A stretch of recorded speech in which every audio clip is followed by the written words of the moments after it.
Hello, everyone, and welcome back to another interview. This time with the Wizards District Gaming's Andrew McNeil and Patrick Crossan. Did I say that right? Awesome, I did say that right. How are you both doing today? Doing well. Thanks for having us. It's another Saturday, getting ready for some 2K season next, season 4 is coming up for us. So we've got a lot to look forward to. Oh, when does it start? It's not going to start till May, but Yeah. we have draft picks that we have to scout for now, and a lot of planning in a pre-COVID world, if it's going to go back to that or if we're going to kind of be the same thing for last year. We can only pray, right? We can only pray. Yeah. All right, so let's go ahead and get started with a few questions. Why don't you both give me introductions of yourself and just a little bit of background on your careers in and out of gaming? Who wants to start? I'll go ahead and start. So I'm the director of Esports for Monumental, so kind of oversee both the team ops side with Patrick on Wizards District Gaming, and also kind of the business operations side with our business operations manager Jordan Zelniker, and then also kind of oversee what we do on the capital side with Caps Gaming, which the Caps Gaming Showcase starts today for those interested in NHL esports. Before this, I've been at Monumental for about a year and a half. Started early last summer. And before that, I was at South by Southwest in Austin, Texas, where I was the head of gaming there for the South by Southwest Gaming Festival. And, had been there for a number of years working on a lot of programming around sports and technology. So that the integration of gaming, video games, and basketball, specifically the 2K League, was always of interest to me. I grew up a basketball player my whole life, played all through high school, a little bit in college, and was a gamer my whole life. So these two worlds intersecting each other were very much of interest to me. Yep, my name is Patrick Crossan. I'm the team manager, head coach of the 2020 Wizards District Gaming Champions. There you go. Got the trophy back there. Got to throw that out there. Yeah, the trophy's looking nice. So I've been with Wizards District Gaming since the inception season 1, a couple of years ago. It's going into season 4 now. It's just a crazy experience to be able to, coach an esport, especially, a 2K team. I grew up, like Andrew said, playing basketball, even though I'm not 6'8" like him. So there was no aspirations to move on and play in college, but grew up playing basketball, grew up playing video games. NBA 2K was a passion of mine. So I would compete in tournaments and leagues when I was in college. Graduated college, had to get a couple jobs here and there. One of them was a high school, sports reporter, because I had a degree in journalism and public relations. And then, the NBA announced the NBA 2K League, and I was like, I have to be involved in some way because it was such a passion of mine. So I was competing to be a player and also applied to some, team manager, head coaching jobs, and the Wizards offered me, and I couldn't pass it up. So that's how I got here today. Awesome. That's actually a good amount of information. I really want you answered all the questions I personally had. I'll be honest. Let's wrap. All right, we're done. We're out of here. We'll see you guys later. No, not yet. Not yet. Can't leave yet. I have more questions, of course. In fact, why don't we start with a question for you, Andrew? Sure. So what made you want to switch from SSXW gaming to Monumental Sports? Because I heard that you spent a lot of time there before. I did, yeah. Part of it was working in events. I mean, as you guys can probably attest right now, going through this, working events is real stressful. And I had done it for a number of years. I did it basically, started as an intern my senior year of college, and did it for about 10 years or so. And yeah, it's a stressful industry, and I knew long term is not what I wanted to do. Like I said, I grew up playing team sports, and so I've always been drawn to competition and wins and losses. And, I didn't really know for the first few years of my career what I really wanted to do. I thought I wanted to be a journalist. I did a lot of sports writing, kind of freelance on the side while I was at South by Southwest. And then, kind of gave that up after a while because it's, probably not as not as much of a future in that industry. And so, one of the things I was always kind of doing at South by Southwest was looking at sports and technology and emerging trends and kind of what's next. And, once I got into working specifically on gaming there, my background in sort of the traditional sports world, this was right about the time that everybody in traditional sports, including Monumental, was investing in esports. And so when I took over gaming, I really wanted to pivot that event around esports because it was of interest to me. but at the same time, I knew that like long term, I just did not want to stick with doing events. And when the 2K League launched, I was really interested in it. It was basketball and it was video games. Those perfect. That's my world, right? And it was funny because when I had been running this sports track as a part of the Interactive Festival at South by Southwest, and one of our speakers was a guy by the name of Brendan Donahue, who was a marketing person for the 2K League, and he had spoken for a couple of years, and he and I, he was one of my speakers. He and I became friendly.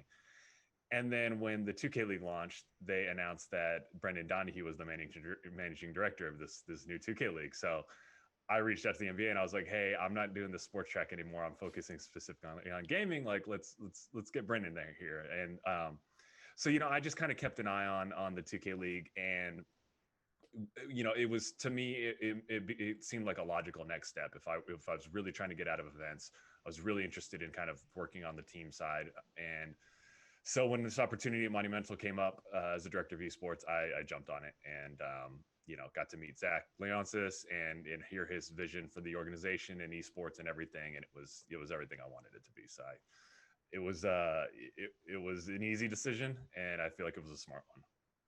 Well, I'm glad you think it's a smart one. I personally agree. I'll ask you one more question, and then Patrick, get ready because you're going to get hit with two as well.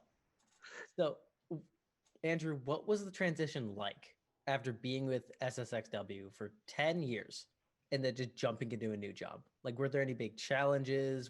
How'd you feel about it? Yeah, no, it was a massive move. I moved from Austin, and I grew up in Texas my whole life. I was there for 30 plus years, and then made the move here to DC and this new job. And I came from a company culture that was pretty lax and super casual to one that was a little, I mean, it's a traditional sports organization, a little more button up, but I think that's probably more natural for me than the culture I was coming from.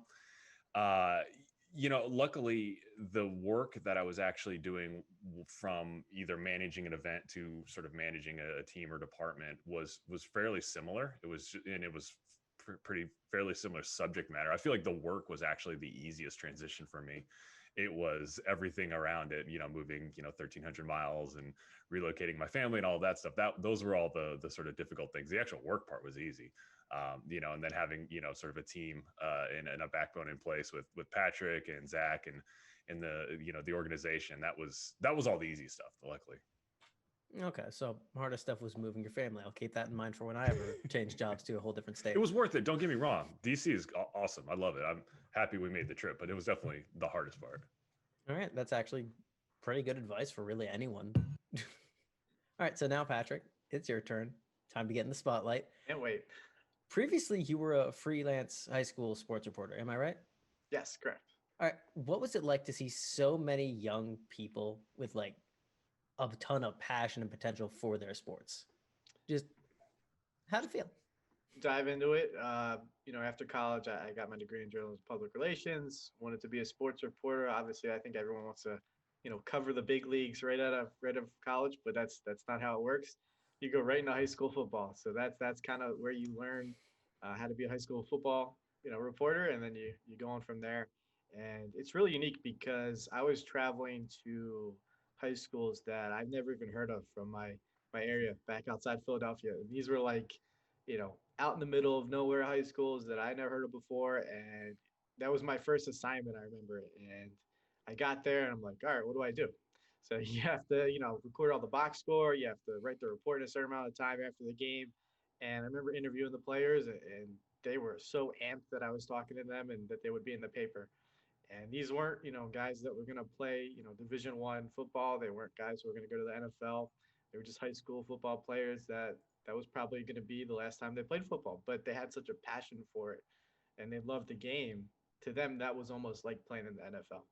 And I see a lot of similarities, in esports. Not everybody is probably going to make the 2K League because there are only a certain amount of spots, but there are smaller tournaments and leagues that they can compete in that they can still get that competitive itch for. So I love covering high school football. It's such a rush.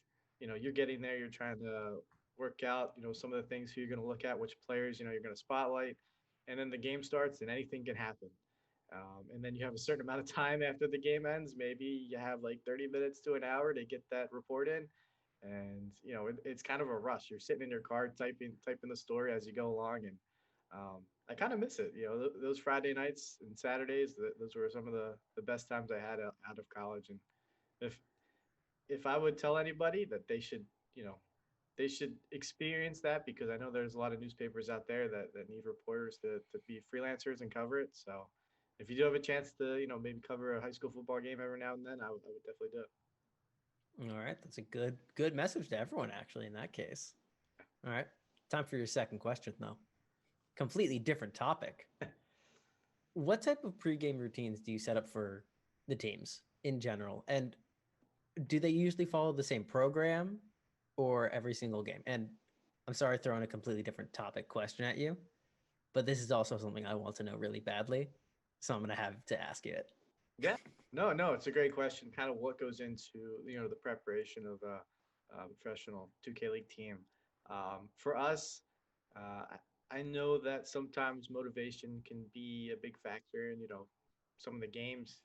Players might be like, "Oh, this is a team that I used to play for. I want to circle that on my schedule." There's someone on there that I have a good rivalry with. I want to beat them, but I like to keep it to the factor of, look, this is just game 6 for us. This is game 7 for us. This is just game 10th in our schedule. We need to win every game. So I like to keep a level head during the day. I like to start with some film work in the morning. So we play at, let's say, 8 p.m. Eastern time at night. We'll probably get up at 12 at noon, watch some film for an hour. Then I'll usually give them a little lunch break from 1 to 2. Then we'll get a scrimmage from about 2 to 4. So we'll scrimmage another 2K League team that, we're probably not competing against in the next couple of weeks, or that we haven't competed against. And then, I give them a little break. This year was a little different for us because I had to pull some production procedures. We had these big machines, and you can attest that would pull from our computers. So every week I'm on the call for about 2-3 hours with the productions at in the NBA 2K League headquarters, trying to make sure everything's right. And let's just say there was always some kind of issue that internet, or maybe the something wasn't plugged in right. So that kind of that's in the middle of my day. But I also like to give the guys breaks to kind of relax themselves and get them ready for a game. And during that scrimmage, that 2 to 4 scrimmage, we take it very seriously. That's almost like we're playing a game. We're trying to simulate the same things that we're doing at 8 o'clock that night. And then I'd say probably we got to run a test quarter, so we'll do like a little quarter, an hour and a half before we start, and then get in maybe half an hour before the game time. And we're in Discord talking, and we're just getting ready for the game, go over our scouting reports, and at that point, when the ball is tipped off, it's just anything can happen.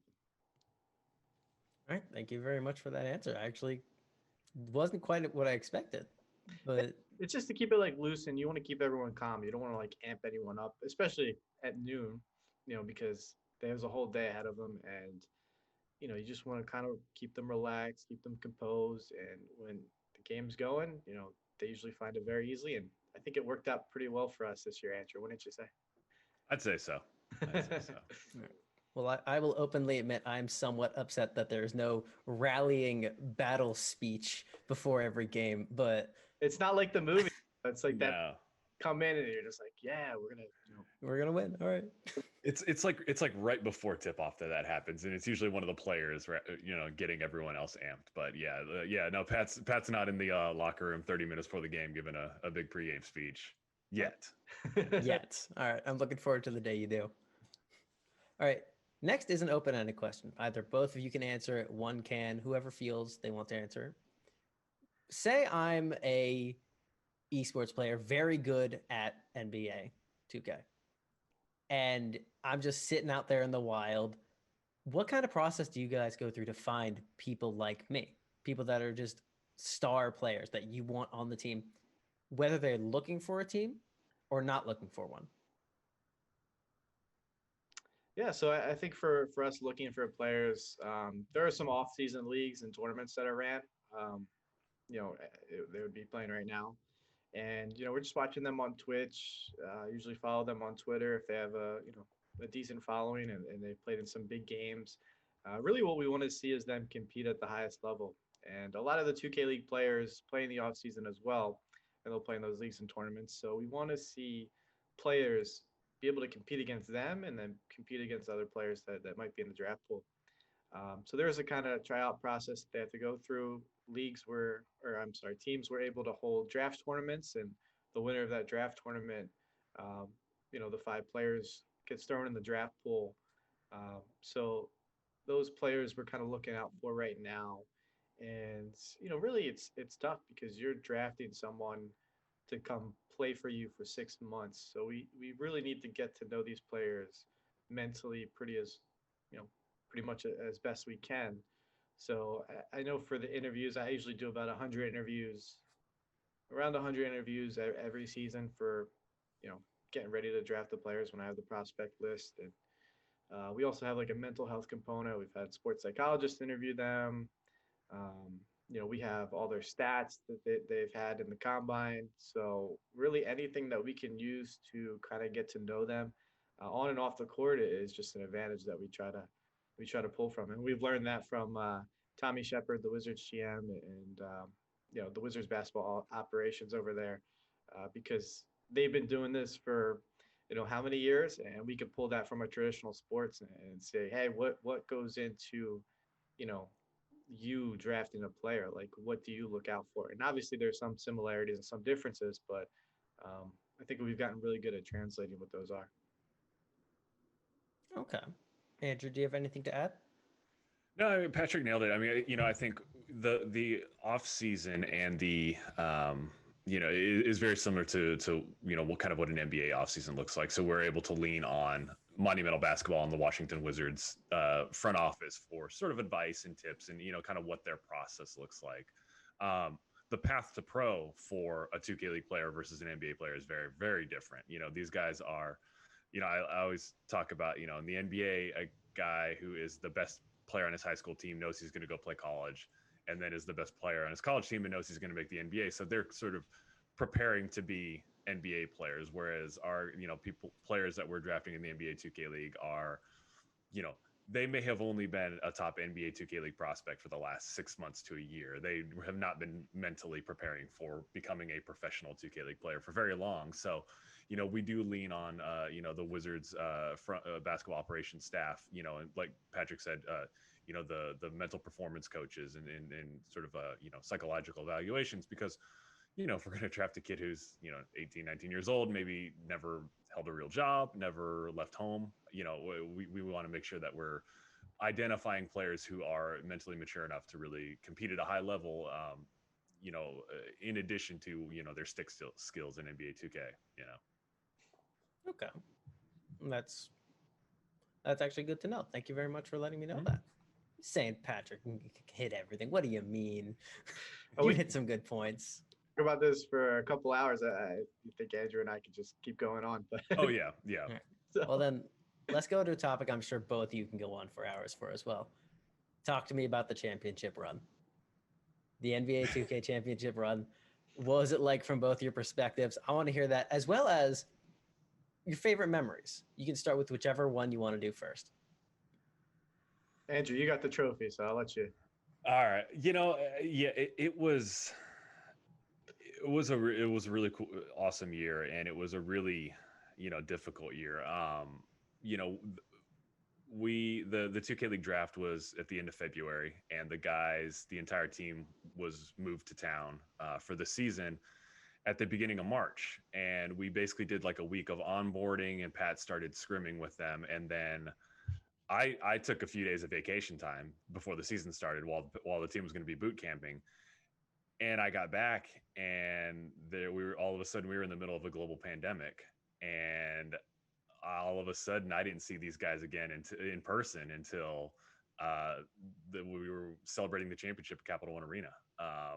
So it was a really strange season in a lot of ways, because we did everything we could as a staff to, kind of support the guys and the team. I mean, I think we're really fortunate that, the player housing that we have, Patrick lives in the same apartment complex as them. So he was able to see those guys all year, and meet with them and see them in person and give them some semblance of normalcy. But, for myself, for Jordan, our business ops manager, for Zach Leonce, it's like, we didn't see the guys, in person from the start of the season to the end of the season. we would have like weekly Zoom calls with everyone, do as much FaceTime and interact with the guys as much as we could. But it was difficult. And to our players' credit, they are incredibly mature, handling everything that was thrown at their way. Um, and any sort of issues that they may have had, they were able to deal with them internally and constructively in a way that, as the season went along, our team got better and our players got better. We knew that if we ran into any problems, personally, we were in trouble, because there was no, with the pandemic going on and being as bad as it was, there was no trade window. There was no opportunity to make any roster shakeups during the season. So if our players had differences, if our players didn't like playing with each other, well, they were stuck with each other. So we were really fortunate that our players were as mentally tough as they were. And yeah, I mean, to see how they grew from the start of the season to how they played in the playoffs and in the championship, and the resiliency that they showed was awesome. And we got a trophy to show for it now. They're gonna have rings to show for it, and they got a lot of prize money to show for it too. So it was an awesome season. Going through everything that obviously we weren't the only team to go through all this. Every team dealt with it. But to have it pay off in the way it did was awesome. All right, thank you very much, Patrick. What about you? I mean, I think the trophy behind Andrew speaks for itself. It was definitely a tough season because, we had all the players here. We were playing in person. We were expected to go to New York to compete. And then, I remember us taking like a 2-week break and having the guys on lockdown in their apartments. And we were like, you can't leave. You can't do anything. Like, we don't know what was going on. And I know they were itching to practice, but we had to figure out a way that to, bring all the equipment to their apartments, and they had to play from there for the full season. And I'm luckily enough, I live in the same building as Andrew said as them, so I can see them and take care of them if they have any issues that come up. But it's tough when you have guys that have never moved away before. In general, in a pre-COVID world, that's still pretty tough to get them used to that. But now we're telling them, hey, you can't really leave your apartment unless you're going to the grocery store, or going to pick up your food that you ordered off Uber Eats or Postmates or something. So it was a tough situation with that. And like Andrew said, we have to applaud the mental fortitude of our guys to go through that all season, and every other team had to deal with that. Maybe we dealt with it a little bit better than other teams. And to really see these guys come together over the course of the season, because we lost our first game, and then we were kind of still trying to find our lineup, and then we found our lineup a couple weeks after that, and that lineup kind of stuck throughout the season. There were up and downs throughout the season, but we just kept finding a way to win, even in close games. And my favorite moment of the season was probably the turn tournament, and it was a best of 3 series. We were in the semifinals versus the Jazz. We lost game 1. We're in game 2. We're in the fourth quarter. We're down. I forget the number off my head. We're down like 15 or something with like 2 minutes left, and it's like almost an impossible situation.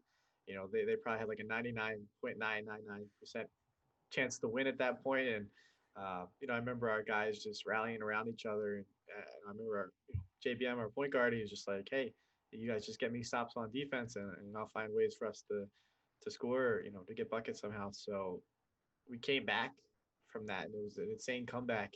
And then we ended up winning game 3 and kind of just blew the Jazz out, because you could tell they were deflated at that point. So I think that was like the moment everyone realized that, hey, it doesn't matter how much we're down, we can come back from almost anything. And that was really towards like the 2/3 left of the season, and you could just tell like those last couple regular season games we were amped to play. And when we got the playoffs, we probably had the hardest schedule. We played the Kings, top 3 team. We played the Raptors. I mean, they were 16-0 in the regular season. They were undefeated. They had never lost, and they had won every other tournament, every other regular season game.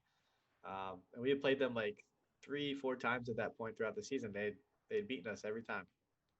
So our guys were absolutely amped to play them. We ended up sweeping them 2-0 out of 3, and at that point, you don't want to get too high because that's not the championship. It was the semifinals. So we still had to play against the Warriors, another tough team. And, we went down game one against them and then it ended up sweeping them the rest of the way. So, for our guys, I think it was a testament that every stage of the season, they had to learn something about themselves and come together as a team. And, we took all that knowledge and kind of threw it in the playoffs. And you can see the trophy behind Andrew. That's what it led to. So it's just an insane experience to be able to go through that and get a championship at the end of the year. Yeah, I think that Jazz game that Pat mentions in the turn, I think that was probably when the guys knew that they could win the title. I think, even though they won that game, and then I think we lost to the Raptors in the finals of that tournament shortly. But even at that point, they knew, that was when JPM kind of came into his own as a number one pick and became sort of the offensive force that he was for the rest of the season. And yeah, I think that was definitely the turning point for our season, and it was definitely a highlight. Even the Raptors games, like you said, the finals tournament, like we lost both games. I think it was like by like 5 points, combined 5 points or something like. Yeah. Every time we played them, it was close, but we could just never beat them. And then to do that in the playoffs, that was just like, all right, we're here, we're ready, let's go get it. That sounds like an amazing story. Thank you guys both very much for coming today. I enjoyed this talk. Absolutely. Happy to be here. Yep. And thank everyone for coming to the stream, as well as supporting to the charity Extra Life. We will be back after a short break with a giveaway from Josh of Game Gym, and then a music break presented by Progress Culture. And I'm looking forward to seeing you all there.